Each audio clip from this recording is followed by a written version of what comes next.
This is Appalling News. I'm Paul Chatham. In legislation that will come into effect in the new year, a new California law will force retailers to have gender-neutral toy sections. The goal of the law is to deal with a major societal problem: toys being segregated by gender. Evan Lowe, the bill's sponsor, said, "The segregation of toys by a social construct of what is appropriate for which gender is the antithesis of what modern thinking is. We need to stop stigmatizing what's acceptable for certain genders and just let kids be kids." In the eyes of this reporter, at least, letting kids be kids is the exact opposite of what Mr. Lowe is proposing. As well, we here at Appalling News cannot think of a more pressing issue to deal with in California, with its rampant homelessness, open-air drug use, fires, high cost of living, and the hundreds of thousands of residents exiting the state yearly, than gender-neutral toy sections in stores. But aren't there gender-neutral toys already? These Tree Family's botanical card game, this tie-dye party kit. Look at this super safe craft tape center. How about food puzzles?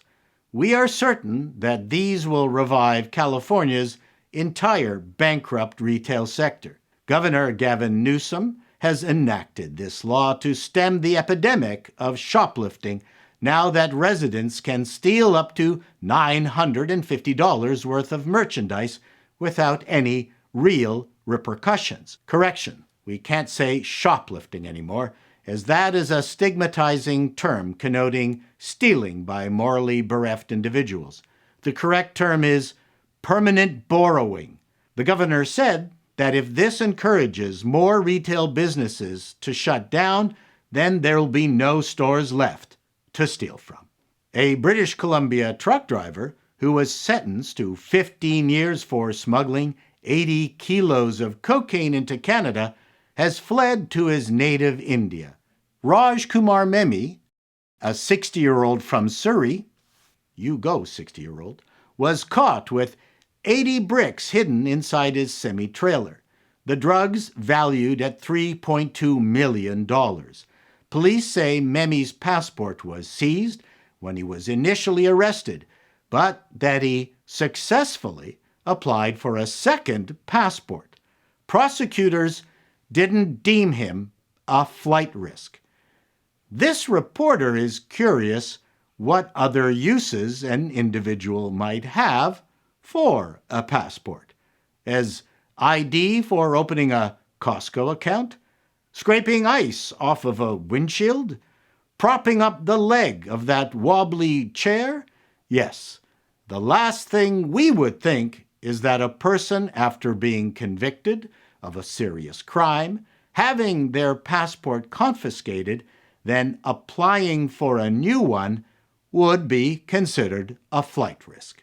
In absentia, he was also handed a lifetime ban on firearms and prohibited weapons. Ouch! That will sting him for sure. Finally, police say if you have any information regarding Memi's whereabouts, you're asked to contact your local police agency or anonymously report it through the BC Crime Stoppers hotline. He's in India!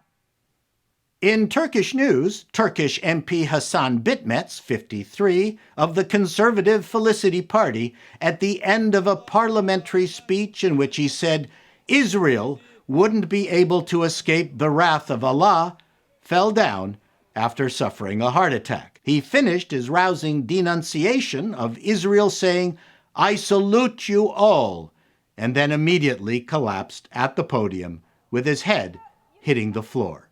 Fellow members of the Assembly rushed to his side. Everyone here at Appalling News is sending their thoughts and prayers. This has been Appalling News, and that's the way it is.